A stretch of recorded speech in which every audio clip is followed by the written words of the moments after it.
Chapter 3.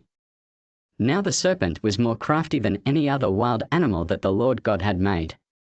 He said to the woman, "Did God say, 'You shall not eat from any tree in the garden'?"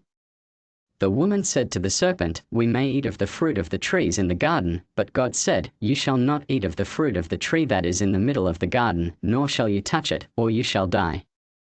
But the serpent said to the woman, "You will not die, for God knows that when you eat of it your eyes will be opened, and you will be like God, knowing good and evil." So when the woman saw that the tree was good for food, and that it was a delight to the eyes, and that the tree was to be desired to make one wise, she took of its fruit and ate, and she also gave some to her husband, who was with her, and he ate. Then the eyes of both were opened, and they knew that they were naked, and they sewed fig leaves together, and made loincloths for themselves. They heard the sound of the Lord God walking in the garden at the time of the evening breeze, and the man and his wife hid themselves from the presence of the Lord God among the trees of the garden.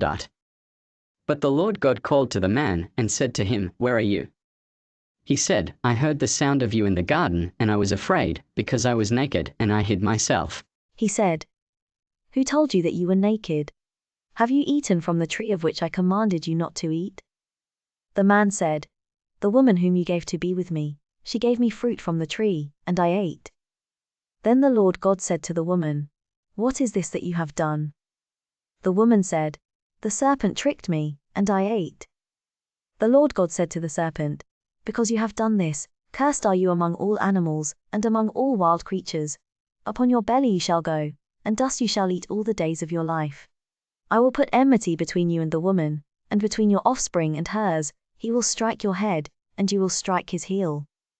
To the woman he said, "I will greatly increase your pangs in childbearing.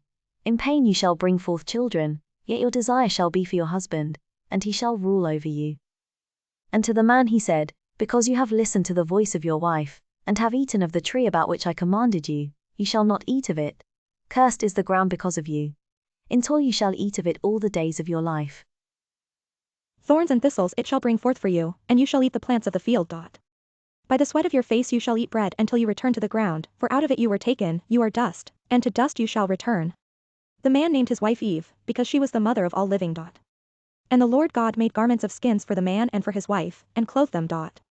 Then the Lord God said, "See, the man has become like one of us, knowing good and evil, and now he might reach out his hand and take also from the tree of life, and eat, and live forever." Therefore the Lord God sent him forth from the Garden of Eden, to till the ground from which he was taken.